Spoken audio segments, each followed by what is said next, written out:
The grandfather clock came with the house, a relic from the previous owner who'd passed away years ago.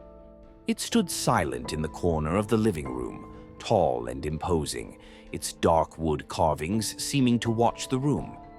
It hadn't chimed or ticked once since I moved in 3 years ago, basically just a piece of imposing, slightly creepy furniture. I mostly ignored it, dusting it occasionally, until yesterday. I was trying to straighten a crooked picture frame nearby when I bumped the clock hard. Instead of just wobbling, there was a soft click. My eyes traced the sound down the clock's side near the base. A section of the ornate carving, one I'd dusted 100 times, now sat slightly ajar, revealing a hairline crack that wasn't there before. It wasn't damage. It looked like a seam. My stomach did a little flip. This clock wasn't supposed to open there. Curiosity, that old traitor, took hold. I pressed gently, and a small, narrow panel swung inward on hidden hinges, revealing a dark, velvet-lined recess. It smelled faintly of old perfume and dust. Nestled inside wasn't treasure or documents, but a small, tarnished silver locket on a delicate chain. I hesitated. This felt intensely private, like reading someone's diary, but the silence of the house seemed to press in, urging me on. I carefully lifted the locket out. It was heavier than it looked and cold, unnaturally cold, even in the warm room. It was intricately engraved but worn smooth in places. There was no visible clasp to open it, but etched onto the back, almost too faint to read, were tiny words, "Listen, but do not answer." A chill that had nothing to do with the locket's temperature ran down my spine. Listen. Listen to what? I held it closer, turning it over in my fingers. And then I heard it. Or felt it, maybe.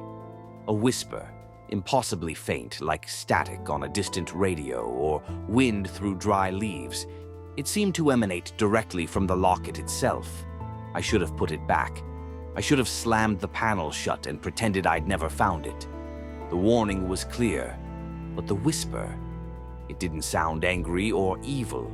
It sounded lonely. A thread of melody, sorrowful and incomplete, woven through the static. Against the screaming instinct to drop it and run, I lifted the locket closer to my ear. The whispering grew slightly clearer, still unintelligible, but undeniably there. A plaintive, questioning sound. And then I made my mistake. Maybe it was pity. Maybe it was foolishness. I whispered back, barely louder than breathing. "Hello." The reaction was immediate. The locket didn't just grow cold, it turned ice cold, burning my fingertips. The faint whispering erupted into a cacophony, a rush of overlapping voices, pleading, demanding, mocking, swirling not just from the locket, but inside my head.